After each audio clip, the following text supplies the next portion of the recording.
আসসালামু আলাইকুম। আজকে আমি ইফতারিতে ছেলের পছন্দে চিকেন তান্দুরি আর নান রুটি বানিয়েছিলাম। তো প্রথমে আমি চিকেন তান্দুরিটার জন্য ম্যারিনেট করে রাখবো চিকেনটা। প্রথমে আমি এখানে নিয়েছি 2 টেবিল চামচ টক দই, তারপর ধনিয়ার গুঁড়া, লাল মরিচের গুঁড়া, হলুদের গুঁড়া, গরম মশলার গুঁড়া, লবণ,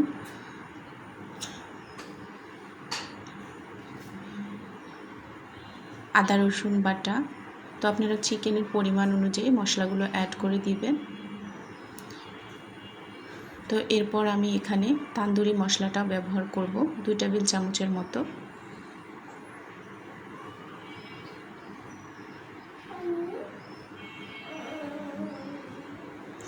এরপর আমি এখানে সয়া সস দিয়ে দিব আর দিয়ে দিব টমেটো কেচাপ।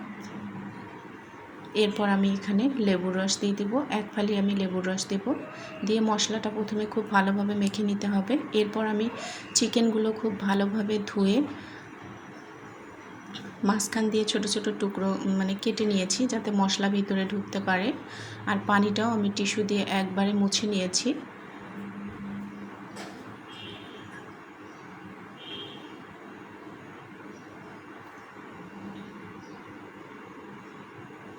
তো এখন আমি চিকেনগুলো দিয়ে ভালোভাবে মশলাটা মেখে নিচ্ছি।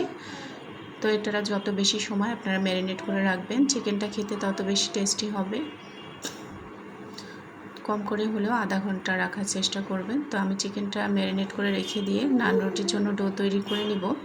এর জন্যই প্রথমে আমি এখানে 2 কাপ ময়দা নিয়েছি, আপনারা চাইলে আটাও নিতে পারেন। এরপর আমি এখানে স্বাদমতো কিছুটা লবণ দিয়ে দিচ্ছি আর দিয়ে দিব 2 চা চামচ ইস্ট। অবশ্যই ইস্টটা ভালো ব্র্যান্ডের ব্যবহার করবেন, তাহলে খুব তাড়াতাড়ি কিন্তু অ্যাক্টিভ হয়ে যাবে।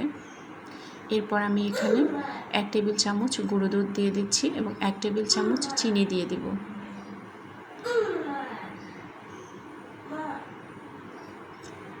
এরপর আমি 1.5 টেবিল চামচ ঘি দিয়ে দিচ্ছি। তো শুকনো উপকরণগুলো প্রথমে আমি হাত দিয়ে ভালোভাবে মেখে নিব।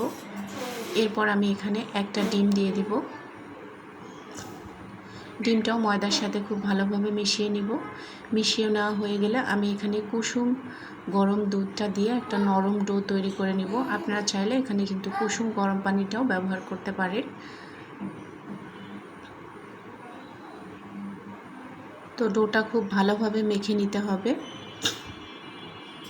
এরপর আমি ডোটাও রেস্টে রেখে দিব, ততক্ষণে ইস্টটা অ্যাক্টিভ হয়ে যাবে। এখন আমি চিকেনটা ওভেনে বেক করে নিব। আপনারা চাইলে কিন্তু এটা ফ্রাই প্যানেও রান্না করে নিতে পারবেন। তো আবার আমি ভালোভাবে মশলাটা মেখে নিলাম আর ট্রেতে কিছুটা আমি তেল লাগিয়ে নিয়েছি।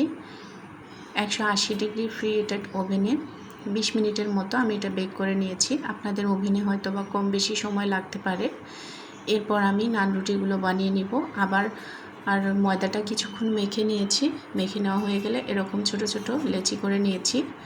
এখন আমি নানগুলো বানিয়ে নিব। নিয়ে 5 মিনিট এরকম ঢেকে রেখে দিলে এটা কিন্তু আবার কিছুটা ফুলে যাবে। তো তান্দুরিটাও হয়েছে, এখন আমি এটা নামিয়ে নিয়েছি। আমি আজকে নান রুটিটা ওভেনে এবং চুলায় বানাবো। তো ফার্স্ট টাইম আমি ওভেনে বানাবো। প্রথমে ওভেনটা 200 ডিগ্রি সেলসিয়াস তাপমাত্রায় ফ্রি হিটেড করে নিতে হবে। এরপর 3 থেকে 4 মিনিটের জন্য দিতে হবে। তো আমি এরকম একটা ট্রেতে দিয়েছি, দিয়ে 4 মিনিটের মতো রেখেছি। এরপর নামানোর আগে একটু আমি বাটার ব্রাশ করে দিয়েছি। তো সবগুলো নান আমার বানানো হয়েছে। এখন আমি ছেলেকে খেতে দিয়েছি, ও আজকে এটা দিয়ে ইফতার করবে। তো এটা আমার কয়েকদিন আগের ভিডিও ছিল। আশা করছি আমার আজকের রেসিপিটি সবার কাছে ভালো লেগেছে। এতক্ষণ সাথে থাকার জন্য ধন্যবাদ।